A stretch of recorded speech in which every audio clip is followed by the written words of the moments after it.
Cuando el pastor se da cuenta de que la pareja, el matrimonio o el paciente o el niño, el joven, perdió su funcionalidad diaria, ahí es donde tiene que levantar una antena y decir, ok, esto se me puede salir de control. Obedece a tu llamado, siendo capacitado. Obedece a tu llamado.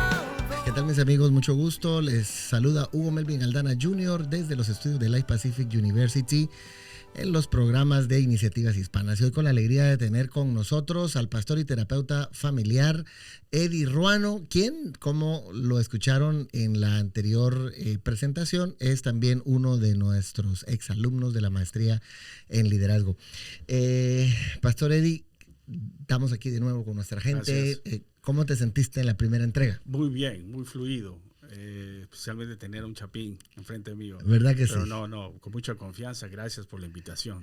Bueno, ahora vamos a hablar, nos vamos a meter al mundo de la terapia propiamente. Eres un terapista, gran líder, y ahora vamos a hablar del mundo pastoral y del mundo de la terapia.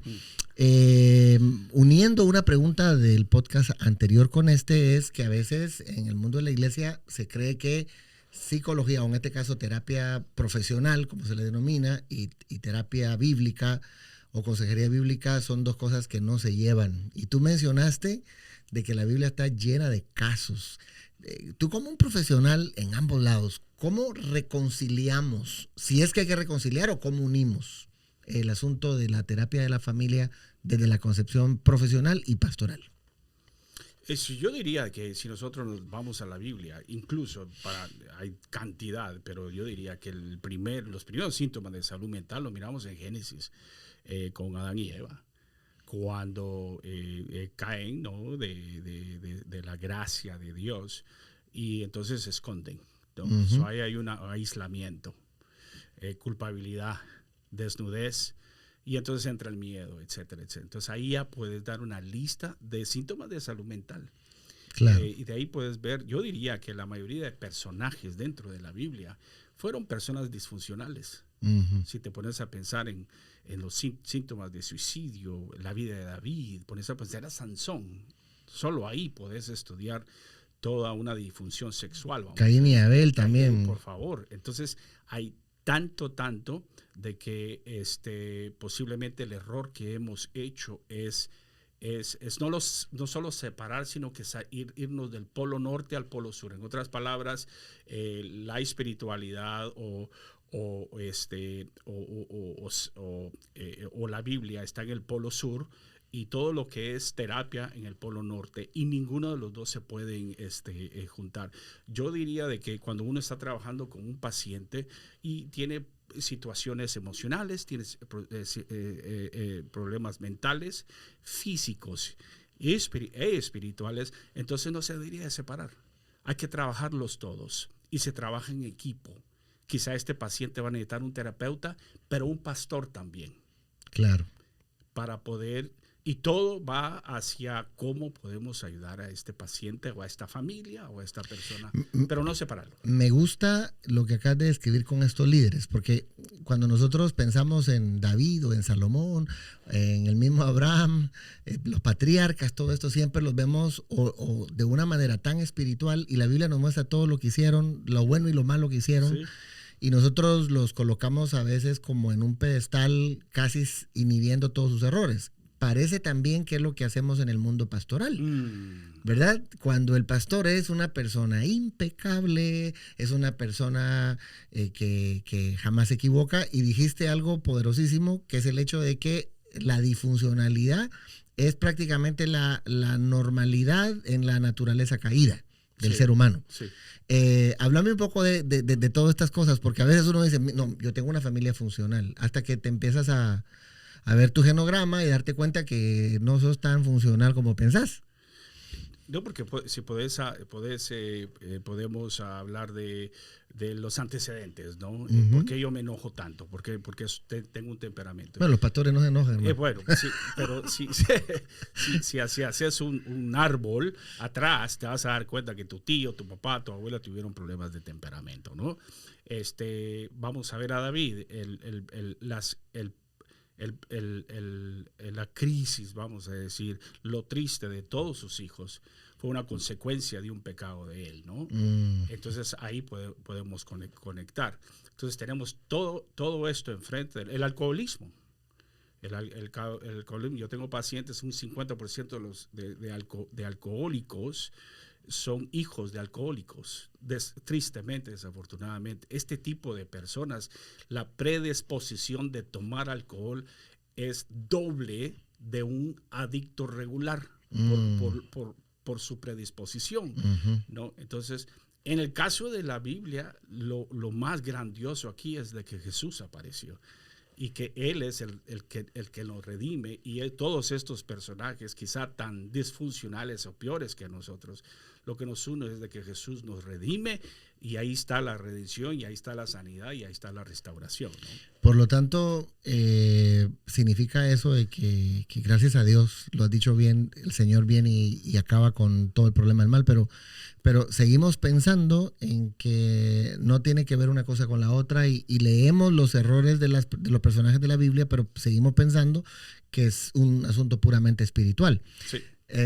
Una de las cosas por las cuales estoy encantado de hablar contigo, porque tienes los dos polos. Correcto. Tienes el pastoral, no le voy a predicar al coro, tú conoces el texto, y también tienes la parte profesional de la terapia. Entonces, para votar, digamos, el primer punto negativo es si podemos definitivamente utilizar ambas herramientas, porque dijiste necesita la terapia, pero también necesita el pastor. Definitivamente. Por ejemplo, te doy una modalidad muy famosa para nosotros de la terapia, es CBT, ¿no? En inglés le dirían terapia cognitiva para cambiar comportamiento. Entonces, el cambio de mente.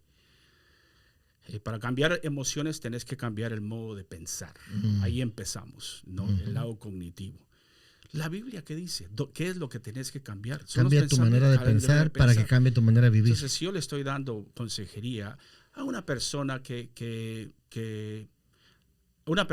a una familia, a un pastor, etcétera, que quiera decir, no, Eri, yo quiero terapia cristiana, pero tengo pensamientos distorsionados, no sé manejar mi mente, entonces podemos muy bien combinar las dos cosas. La Biblia dice, Romanos 12, que nosotros debemos de cambiar nuestra mente y no formalizarla a la cultura actual, y qué es lo que la Biblia dice, ¿no? Y entonces y ahí podemos entrar en técnicas psicológicas en cómo se puede cambiar la mente, pero combinás las dos cosas. Ahora, yo lo puedo decir que es fácil, ¿no? Porque años, tienes ambas, sí. Pero puede ser complicado, ¿no? O sea, ¿cuándo un pastor debería de saber, esto no es de mi competencia? Es decir, ¿dónde está la frontera entre decir, mira, esta persona necesita más ayuda profesional, de la cual yo como pastor no tengo el entrenamiento ni las horas? Tú me decías que para poder tener una licencia de terapista, no solamente que estudié, sino que tengo que hacer una praxis, y hablabas de que dependiendo de los estados, aquí en California son 3,000 horas, en otras 1,500 horas. ¿Cómo el pastor tiene que tener la habilidad de saber, sabes qué, yo esto no tengo la habilidad? ¿En qué momento tú como pastor, digamos, tú que tienes las dos áreas, es decir, yo no lo puedo hacer? Es una muy buena pregunta, quizá difícil de responder, pero una forma práctica de verla desde el punto de lado pastoral es que cuando el pastor se da cuenta de que el paciente o la familia que tiene enfrente saboteó o paró su funcionalidad, es tiempo de referir. ¿Cómo se mira eso? Mi niño tiene 3 días de no levantarse de la cama. Ahí es un problema de salud mental. Mi niño salió de la casa desnudo, donde los 5 sentidos sabotearon o complicaron la funcionalidad cuando mi esposo perdió el temperamento y le pegó a la pared. Ahí es donde yo creo que el pastor tiene que frenar y decir, seguiremos con el apoyo, sigue yendo al grupo, sigue viniendo a la iglesia, vamos a seguir en oración, pero yo no le diría al pastor, vaya a un terapeuta, sino que aquí le daban 3 recursos. que yo conozco. No le dirías con quién, sino estas son las opciones. Estas son las opciones. Estas son por lo menos 3. Lo que quiere decir que los pastores deberían de estar conectados con su comunidad. Por ejemplo, yo podría referir aquí a Life Pacific, a Susa Pacific, que tienen consejería, y entonces yo siempre lo tuve, ¿no?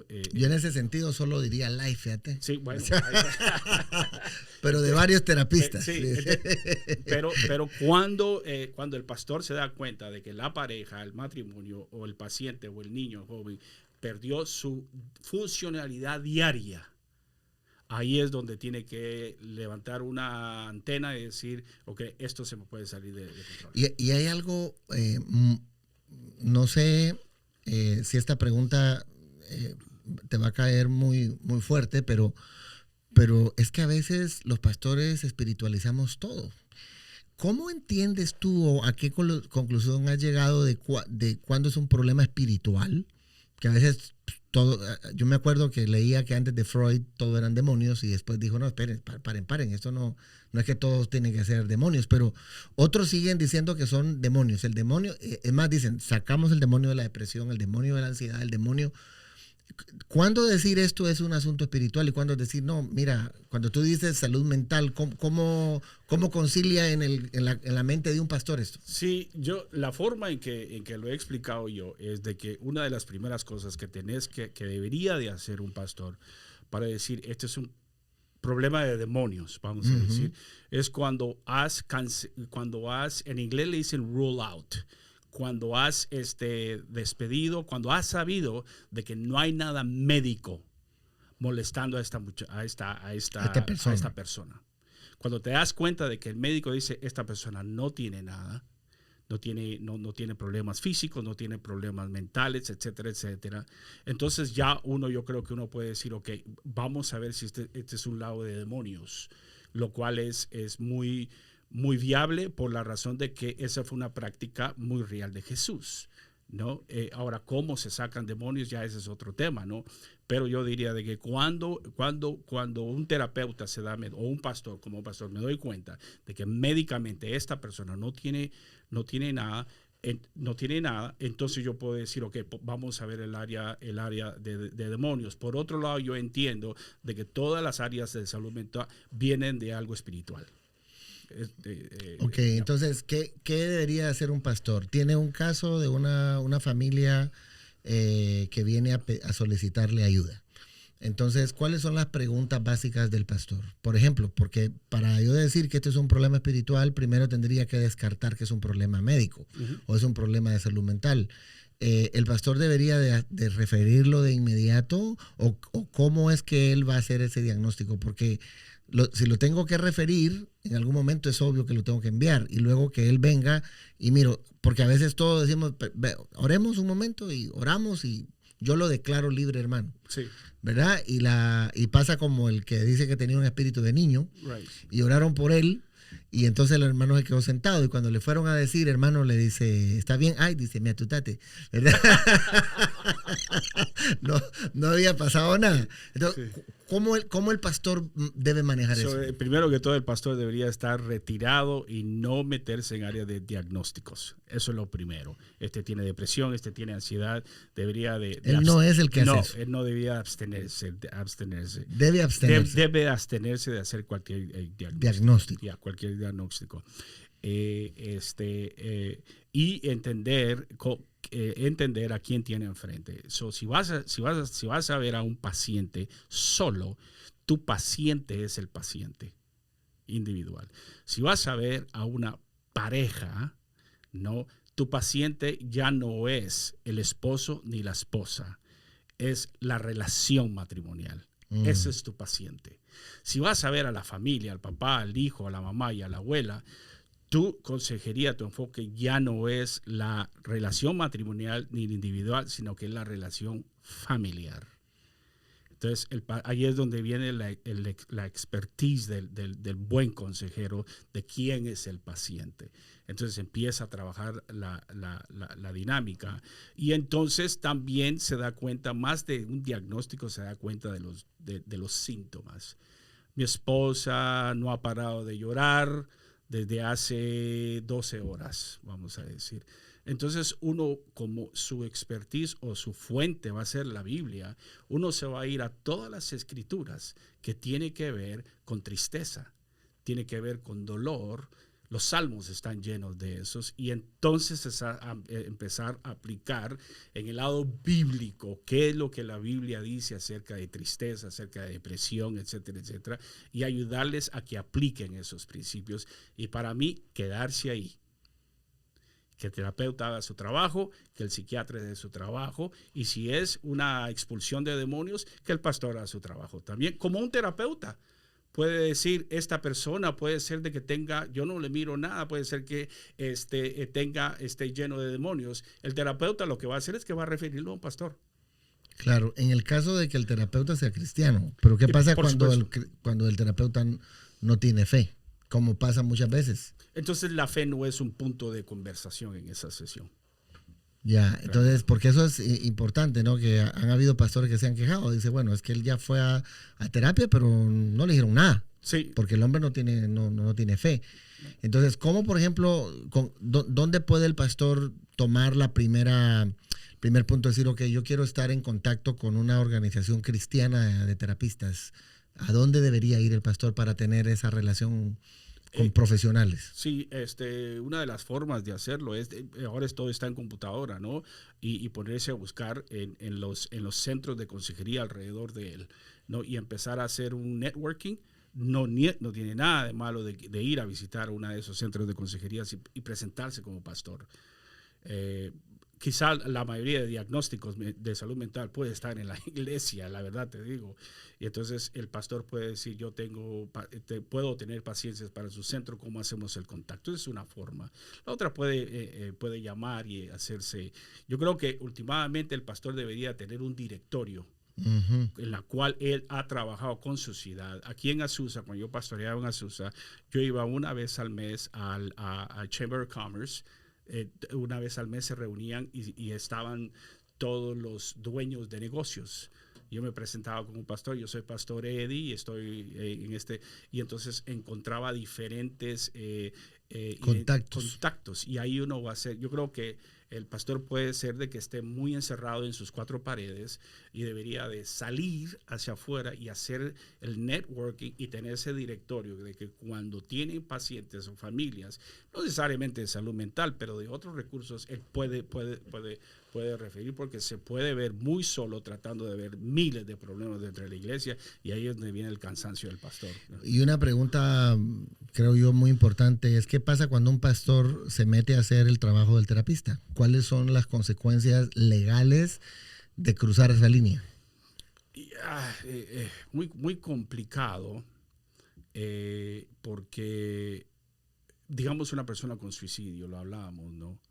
Y el pastor se mete a dar consejería a una persona que no solo tiene síntomas de suicidio, sino que posiblemente ha atentado en el pasado, ¿no? Entonces, y se mete a dar consejería, ¿no?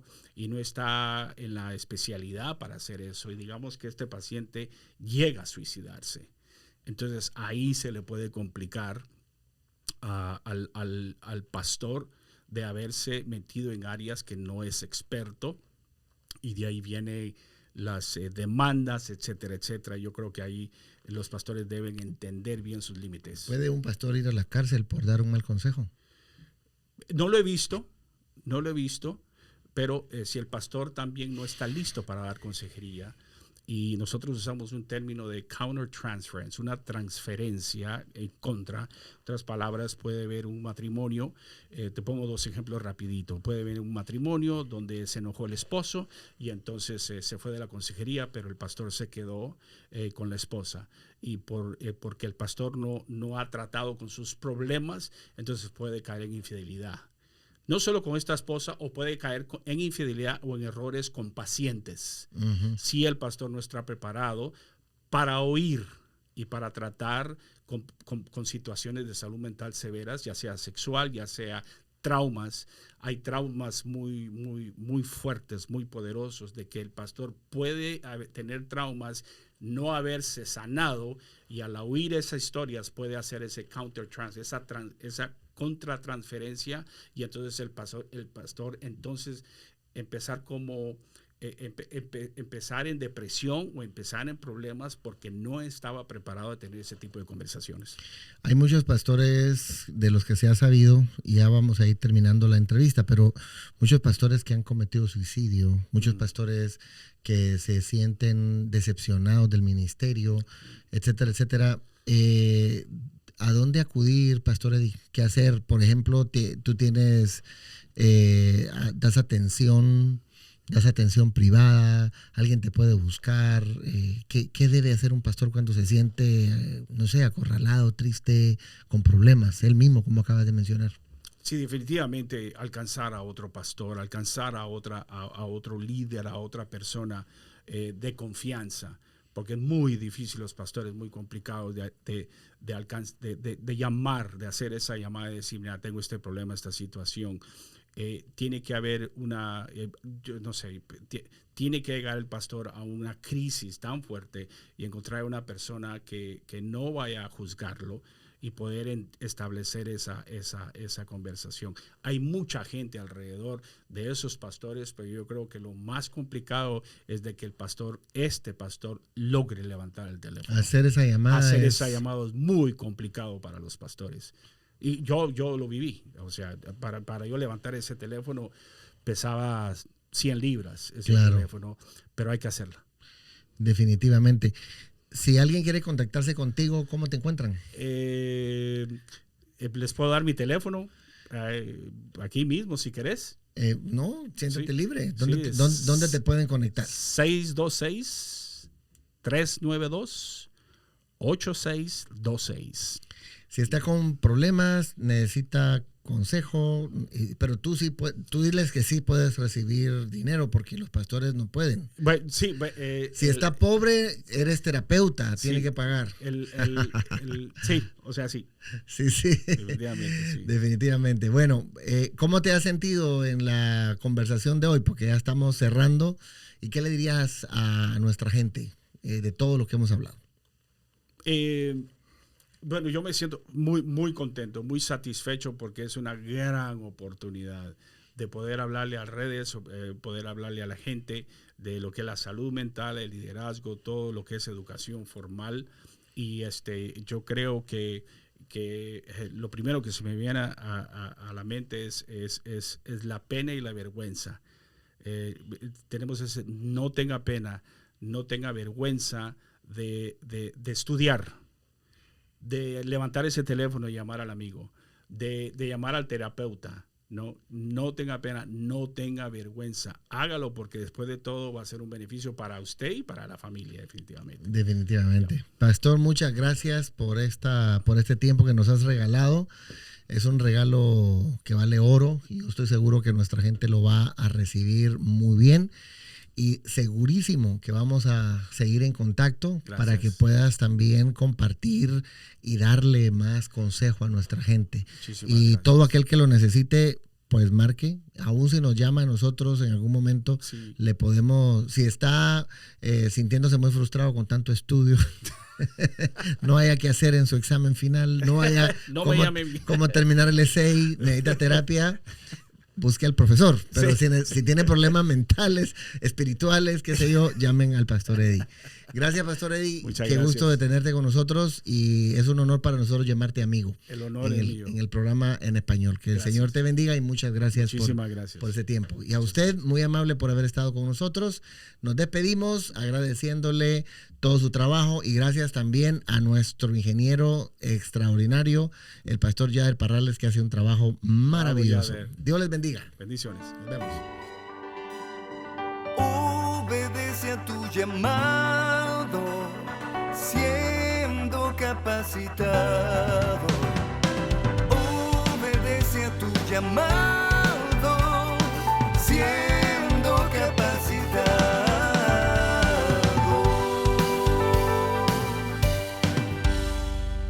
Estudia en el PU.